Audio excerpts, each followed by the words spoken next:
واصف مجھے ازل سے ملی منزل ابد، ہر دور پر محیط ہوں جس زاویے میں ہوں۔ سامعین محترم، ہمارا یہ سلسلہ کلام حضرت واصف علی واصف علیہ الرحمہ کی گفتگو پر مشتمل ہے، جس میں آپ رحمۃ اللہ تعالی علیہ نے مختلف سوالات کے جوابات ارشاد فرمائے۔ آج کا سوال ہے کہ سوال ہے کیا؟ اس بارے حضرت واصف علی واصف علیہ الرحمہ فرماتے ہیں، کیا آپ کو پتہ ہے کہ بولنا کیا ہے؟ بولنے کی اہمیت کیا ہے؟ سوال کیا ہے؟ جواب تو بعد کی بات ہے۔ آپ انٹرسٹڈ ہوں تو سوال پیدا ہوتا ہے، جب تک انٹرسٹڈ نہیں ہوں گے تو سوال نہیں پیدا ہوگا۔ جس میں شوق نہیں ہوگا اس میں سوال نہیں پیدا ہوگا۔ جس کے اندر شوق خواہش ہوگی اسی کے اندر رکاوٹ آئے گی۔ کہتا ہے ایک بات سمجھ نہیں آئی، رستے میں بڑی زبردست ایک رکاوٹ ہے، پتہ کرو کہ کیا رکاوٹ ہے۔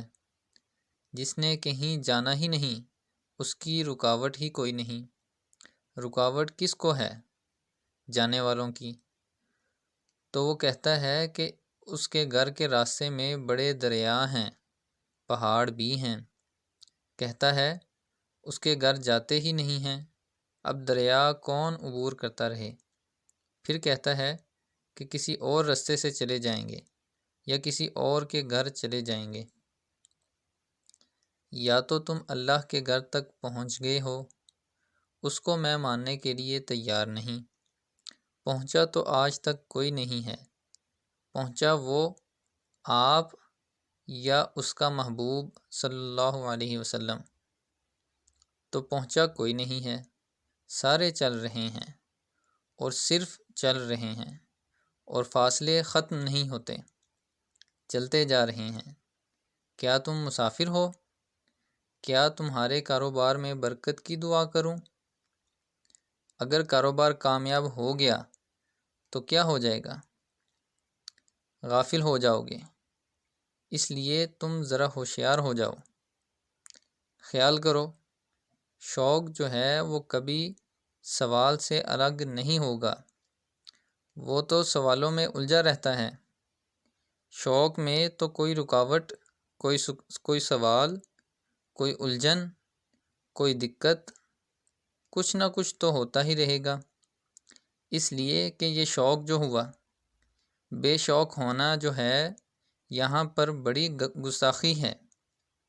یہ نہ کہنا کہ کوئی جا کے کہہ دو ذرا اسے کہ جو باز رکھتا تھا دین سے، نہ رہی غرض تیرے دین کی، میرا دور ہی سے سلام ہے۔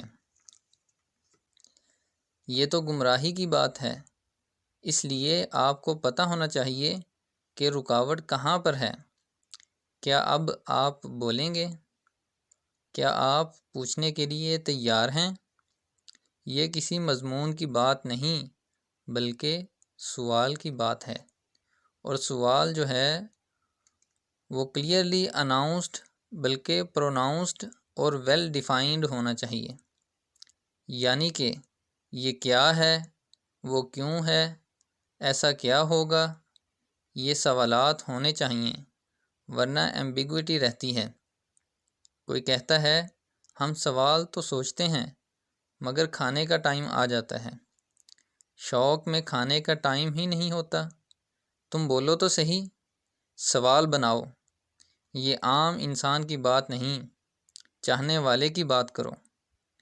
ہم کوئی نصیحتیں نہیں کر رہے کہ انسان اچھا ہونا چاہیے، محلے میں ٹھیک ہو، گھر میں ٹھیک ہو، پیسے جمع کرے، پھر خرچ کرے، اور پھر چلتا پھرتا لوگوں کو قبروں میں پہنچاتا اپنی قبر میں پہنچ جائے۔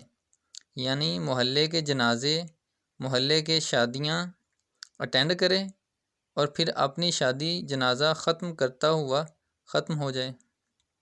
یہ مسلمان کی بات ہے کہ اس دنیا میں بھی اچھا رہے اور آخرت میں بھی اچھا رہے۔ مومن ہونا چاہیے، نمازیں پڑھنی چاہیے۔ شوق کے لیے تو ایک ہی کہانی ہے کہ ہر ایک مقام سے آگے ہے مقام تیرا، حیات ذوق سفر کے سوا کچھ اور نہیں۔ اس میں تو سوالات ہی سوالات ہیں، الجھنے ہی الجھنے ہیں، تو آپ اپنے ذاتی سوالات پوچھا کریں۔